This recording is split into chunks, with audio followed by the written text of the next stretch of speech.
فقال النبي صلى الله عليه وسلم إن الله قد أبدلكم الله بهما خيرا منهما আল্লাহর নবী বললেন, অবশ্যই আল্লাহ রাব্বুল আলামিন তোমাদের এই 2 দিনের থেকেও উত্তম 2টি দিন তোমাদেরকে দান করবেন। তার মধ্যে একটি হলো ইয়াউমুল ফিতর ওয়া ইয়াউমুল আদহা। একটা হলো ঈদুল ফিতর, শাওয়ালের চাঁদ দেখার পরের দিন, আরেকটি হলো ইয়াউমুল আদহা, অর্থাৎ জিলহজ মাসের 10 তারিখে যেই কোরবানি করা হয়, যে নাহর করা হয় সেই দিন।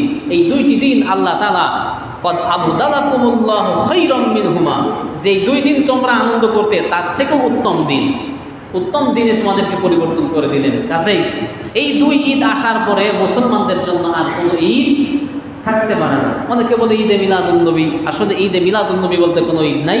নবীজির জন্ম বৃত্তান্ত, নবীজির ঈদ, নবীজির মাওলুদ, তার জন্ম, এটা একটা খুশির বিষয়, তবে সেটা গতানুগতিক কোনো ঈদ নয়।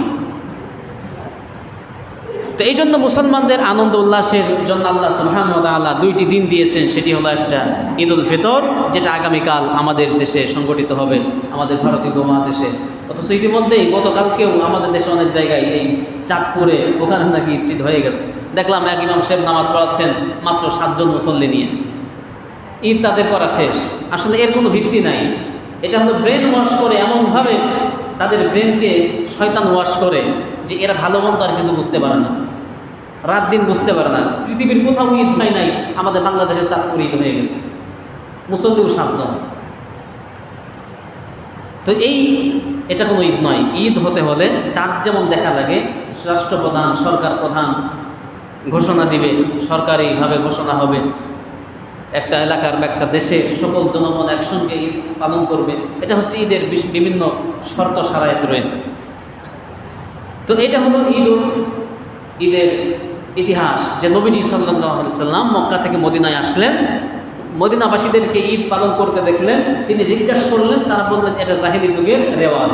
নবীজি বললেন চলবে না জাহেলি যুগের রেওয়াজ, এখন ইসলাম এসেছে। যা আল হাক্কু ওয়া যাহাকাল বাতিল ইন্নাল বাতিলা কানা যাহুকা, এসেছে সত্য, দূর হয়েছে মিথ্যা, আর অবশ্যই মিথ্যা এগুলি দুর্বৃত হওয়ারই জিনিস।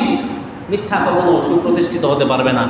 কাজেই যখন এই ঈদ আল্লাহ তাআলা দিলেন, ইয়াউমুল ফিতর এবং ইয়াউমুল আদহা দিলেন, পূর্বের সকল আনন্দ উল্লাসের দিন সব খালাস হয়ে গেল। এই পহেলা বৈশাখ কিসের কোন বৈশাখ, কিসের কোন দিবস? কোনো দিবসে মুসলমানেরা ধর্মীয় রীতি মেনে অথবা ধর্মীয় বিশ্বাস থেকে তারা আনন্দ উল্লাস করতে পারে না। আর দেশীয় রেওয়াজ হিসাবে যতটুকুন করলে পরে সামাজিকতা রক্ষা হয় এবং ধর্মের উপরে কোনো চুনকালি না লাগে, ততটুকুন আপনি করতে পারেন। আল্লাহ তাআলা আমাদেরকে বোঝার তৌফিক দান করুন, আমিন। এই ঈদ আমরা করব চাঁদ দেখে।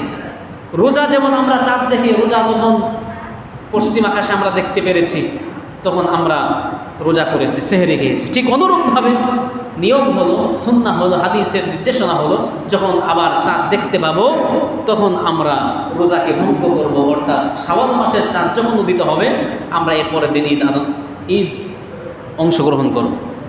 আল্লাহর নবী সাল্লাল্লাহু আলাইহি ওয়াসাল্লাম হাদিসের মধ্যে বলছেন, عن أبي هريرة رضي الله تعالى عنه قال يقول قال النبي صلى الله عليه وسلم صوموا لرؤيته وأفطروا لرؤيته فإن غمي عليكم আল্লাহর নবী বলেন فإن غمي عليكم فأكملوا عدة شعبان 30। আরবি মাস হলো 29 দিন অথবা 30 দিনে হয়। আগে একদিন বলছে যে ঈদ কি শুক্রবার হবে, শুক্রবারে না হলে শনিবারে না হলে রবিবারে, যে কোনো একদিন তো হবে।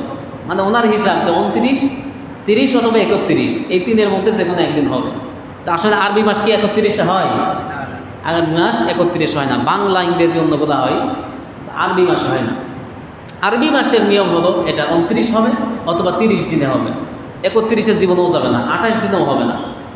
নবীজি আবু হুরায়রা রাদিয়াল্লাহু তাআলা আনহু বলছেন যে সুমু লিরুইয়াতিহি, আল্লাহর নবী সাল্লাল্লাহু আলাইহি সাল্লাম এটা বলেছেন যে তোমরা যখন রোজা করবে লিরুইয়াতিহি, তখন তোমরা আকাশের চাঁদ দেখে রোজা করবে। শুধু তারিখ হয়ে গেছে আর রোজা শুরু করলো ইংরেজি তারিখ দেখে অথবা অন্য ক্যালেন্ডার দেখে, এটা হবে না।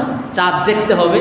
আর আমি আপনি যদি চাঁদ নাও দেখতে পারি, রাষ্ট্রীয় টেলিভিশনে, রাষ্ট্রীয় খবর মাধ্যমে, রাষ্ট্রীয় যোগাযোগ মাধ্যমে এটা সরকার প্রধান ঘোষণা দিবে। বিভিন্ন কমিটি আছে, চাঁদ দেখার কমিটি আছে, হেলাল কমিটি বলা হয় তাদেরকে। এই কমিটি যখন ঘোষণা দিবে যে হ্যাঁ চাঁদ দেখা